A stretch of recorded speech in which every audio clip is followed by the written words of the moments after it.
How you doing? I thought I'd do a quick brief video on how to balance a reel. I've had a few messages lately on how do I get my reels running so smooth and so fast.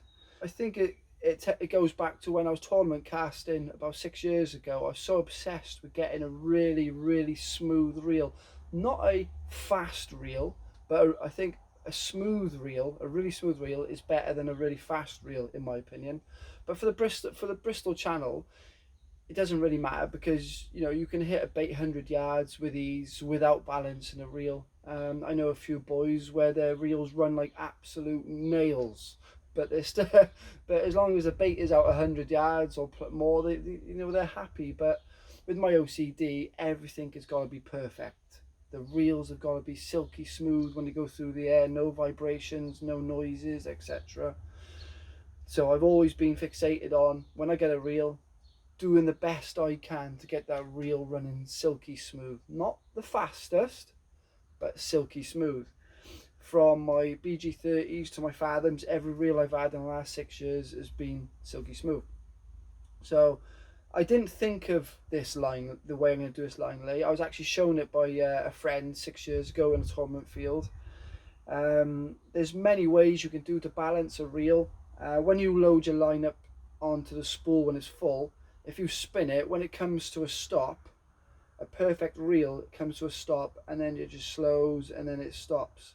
But if it rolls backwards and then does that, there's a heavy spot in your spool, which means when you cast, your reel's going to vibrate and it's going to sound terrible and feel terrible. So what a lot of us used to do is the heavy spot will always finish on the bottom of the spool.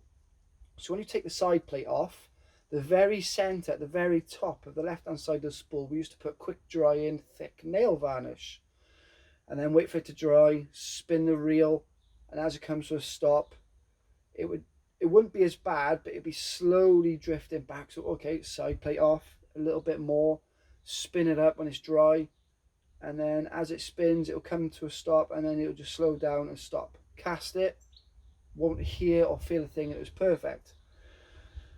But there is another way. It's called line lay. It's severe cross-hatching line lay across your spool for the first 30-40 yards. That's what I've been doing. I find that works just as well. But there might be a couple of attempts where you have to do it small and then severe. But I must say it has to be done under severe tension. So these spool stations here from Berkeley are perfect because you've got these springs on either side of the 4-ounce spool which crush together, so all the tension is on the spool and not your fingers, because after about 30 seconds of loading up your reel, all the muscles in your thumb and your finger, they really start to wake, especially if you've got a couple of reels to do. So this alleviates that problem. So I'm going to go ahead now and start. So you want to go severe over to the left under constant tension, then over to the right, and then literally, as you'll see on the other camera now, try and follow the same pattern.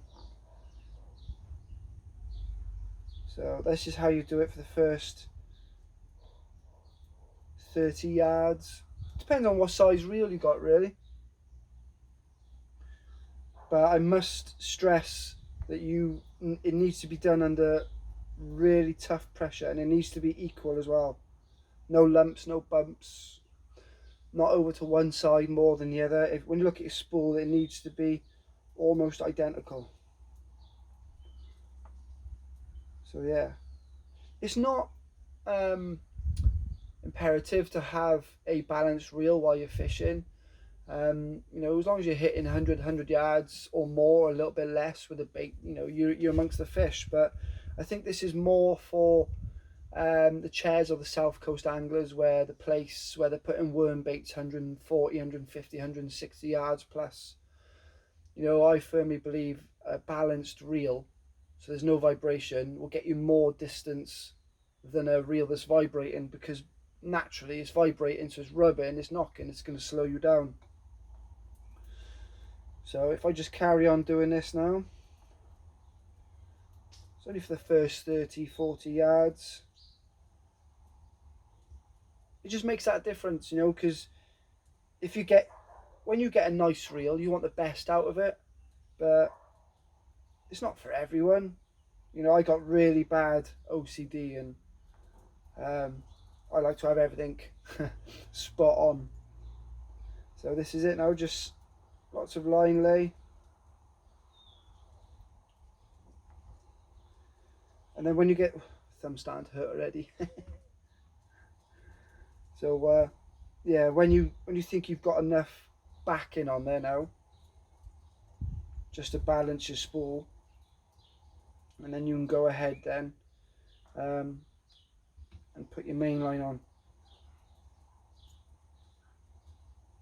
So yeah, I think we're almost about done. You don't want to put too much backing on, because if you got a good cast on you and you're fishing a low water flooding tide, and then you're walking back with your rod stand, and all of a sudden your backing knot onto your main line comes off your reel, and then you get a nice fish or a snag, that's all your line you left out there. I've been there and done it, so don't worry. You learn by your mistakes.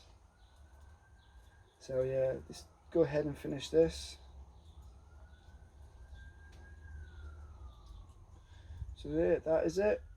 Hope you enjoyed the video on how to balance a reel. So it's not imperative. It does help, and it's nice when your reels are running really smooth. So give this a go. Good luck.